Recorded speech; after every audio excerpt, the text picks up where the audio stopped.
Yang kedua, Yesus mengajarkan tentang ini, perumpamaan menggunakan biji sesawi. Markus 4 ayat 31. Hal kerajaan itu seumpama biji sesawi yang ditaburkan di tanah.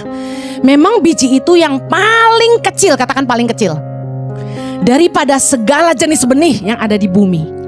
Tetapi apabila ia ditaburkan, ia tumbuh dan menjadi lebih besar daripada segala sayuran yang lain, dan mengeluarkan cabang-cabang yang besar sehingga burung-burung di udara dapat bersarang dalam naungannya.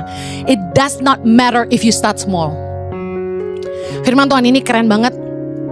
Enggak masalah kalau Anda memulainya dari kecil. Jangan pernah menyepelekan, memandang rendah dirimu dengan perkara-perkara kecil yang Tuhan percayakan di hidupmu hari ini. Jangan pernah memandang rendah usaha kecil yang orang tuamu percayakan pada kamu hari ini. Jangan pernah memandang rendah kepercayaan kecil yang Tuhan percayakan dalam hidup kita hari ini. Karena sebenarnya Tuhan itu senang melatih kita dan menguji hati kita justru lewat perkara-perkara kecil. Tahukah Anda bahwa sangat mudah bagi Tuhan untuk mengangkat hidup kita? Katakan amin. Sangat mudah bagi Tuhan untuk mempromosikan kita, memberkati kita, berlimpah-limpah, mudah. Tapi Tuhan itu melatih kita dari hal-hal kecil. Supaya apa? Supaya kita terlatih mengerjakan yang lebih besar. Kemudian hati kita diuji, siapkah kita ketika kita diberkati. Dalam Matius 25, ketika perumpamaan tentang talenta, ada hamba-hamba 3 yang dipercayakan talenta, ada yang dipercayakan 5, 2 dan 1. Menarik sekali bagaimana tuannya itu memuji mereka, bukan dari jumlahnya. Wah hebat, yang dari 5 jadi 10 dipuji dengan lebih mantap gitu. Wih keren, kamu hebat, kamu cerdas, kamu bisa perbanyak jadi 10, wah keren. Bukan itu. Enggak, tuannya sama sekali enggak bahas angka. Baik sekali perbuatanmu itu, hai hambaku yang baik dan setia. Engkau telah setia dalam perkara kecil. Aku akan memberikan kepadamu tanggung jawab dalam perkara yang besar. Masuklah dan turutlah dalam kebahagiaan Tuanmu. Yesus kasih perumpamaan ini. Jadi bukan seberapa banyak yang Tuhan percayakan dalam hidup kita hari ini, tapi yang Tuhan akan uji adalah apakah kita setia dengan perkara kecil yang Tuhan percayakan dalam hidup kita hari ini. Saya tuh sangat bersyukur bahwa Tuhan itu mengizinkan saya memulai tangan pengharapan itu dari kecil. Tuhan mengizinkan, bukan dari kelimpahan saya membangun pelayanan saya, tapi dari mujizat dan mengandalkan Tuhan, dari iman. Saya ingat satu hari, waktu saya sudah tinggal di Bandung, saya pernah khotbah sebelumnya, Januari 2006, ketika Tuhan panggil saya waktu kami sedang liburan di Indonesia, untuk saya menyelamatkan generasi. Lalu kemudian kami menetapkan hati tinggal di Indonesia. Lalu Juni 2006 kami pindah ke Bandung. Suami saya dapat kerjaan di sana. Nah, saat suami saya sedang kerja di Bandung, membantu sebuah gereja, tapi yang gaji pengusaha, saya fokus ngurus anak di rumah. Chloe dan Zoe waktu itu masih kecil. Juni itu mereka baru berusia sekitar 8-9 bulan.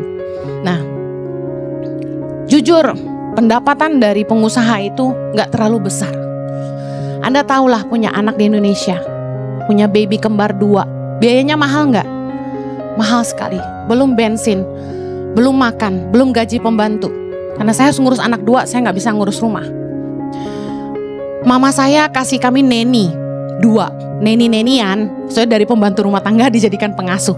Jadi saya nggak pakai pembantu lagi, mereka yang bantu saya ngurus anak sama ngurus rumah. Nah, himpitan-himpitan hidup cukup dahsyat. Apalagi dari penghasilan suami saya itu saya masih tabur lagi buat orang susah di Bandung sekitar 30%. Jadi sisa sedikit sekali yang kami miliki sebenarnya. Suatu hari saya ingat saya lagi nyetir mobil yang dipinjamkan pengusaha itu. Di tikungan Dago Pakar itu saya ngomong gini sama Tuhan, saking sesaknya gitu loh.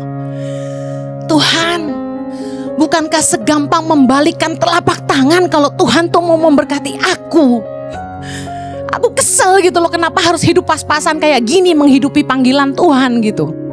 Kenapa harus Aduh, ngerem-ngerem, tau gak, uang sayur aja seminggu tuh kita makan cuma 250.000 per minggu.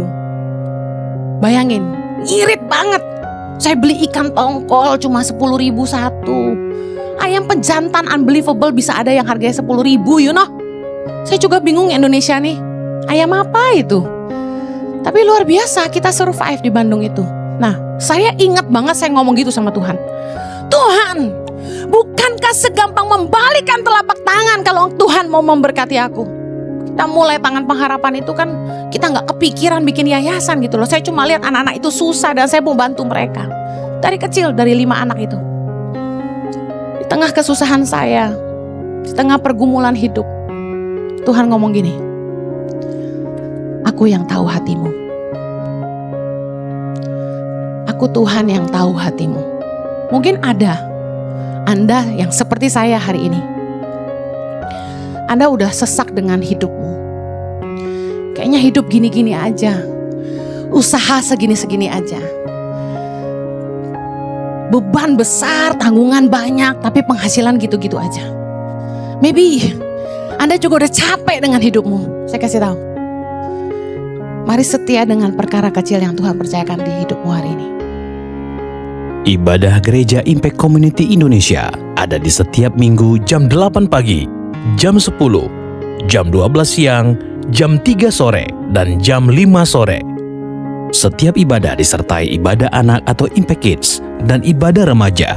Anda bisa mengajak teman, keluarga, dan relasi untuk ikut beribadah bersama.